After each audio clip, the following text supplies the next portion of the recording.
As I said in the beginning, welcome to the mortgage land. Welcome to the riba land. Whatever people are telling you, they're telling you this simply because the same day and the same year they arrived to the West, to North America, they were exactly in your position. No, this is haram, this is clear riba. But the longer they stay, things become much easier. And they shop for fatwa here and there and say, look, logically speaking, there is a depreciation for money. So if I borrow money, I have to give some compensation. This is in the Sharia called riba. Okay? You buy a house with a mortgage where you agree to pay interest, this is riba. There is no barakah, no blessing in such bargain. There is no barakah in such house.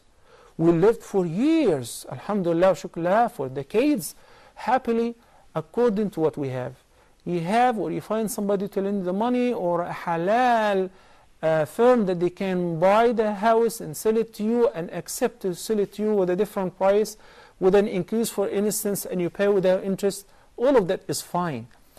But to buy a house just to settle for the future of your children, there is no future in disobeying Allah subhanahu wa ta'ala.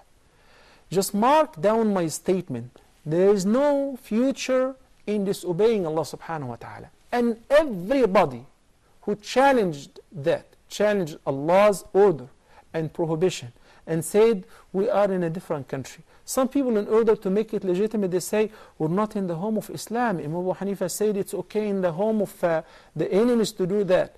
And they ended up losing everything. I mean by losing everything, what people tend to travel to the West and leave their homelands and their people, whom they were born and raised with them, looking for a better future for their children.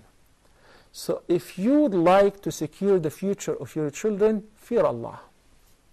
It is not by the house, nor is it by the year model car or the kind of education. It is by the halal that you feed them, the halal that you bring to them, a house from halal so that they live in, or even if it is a small flat. According to the halal you have, live. Don't you ever make the same mistake which many people, the vast majority, commit. And after years they regret and they figure out that they're living in misery because they did not obey Allah subhanahu wa ta'ala. When Allah subhanahu wa ta'ala sent Adam and Eve to earth, He said, I accepted your repentance after they repented. فَإِمَّا يَأْتِيَنَّكُم مِّنِّي هُدًى. So, but when you receive guidance from me, whether it was the afterward, the generations after generations, revelations from Allah, Az-Zabur, At-Torah, the Gospel, or the Quran, that you guys should follow strictly what's written, what's laid down in this guidance. It's called guidance. فَإِمَّا يَأْتِيَنَّكُم مِّنِّي هُدًى فَمَنِ اتَّبَعَ هُدَايَ فَلَا يَضِلُّ وَلَا يَشْقَى.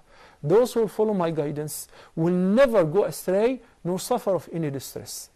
But on the other hand, وَمَنْ أَعْرَضَ عَنْ ذِكْرِي, and those who turn away from my dhikr, from my Quran, from my Sharia, then فَإِنَّ لَهُ مَعِيشَةً ضَنْكًا, their life will be miserable.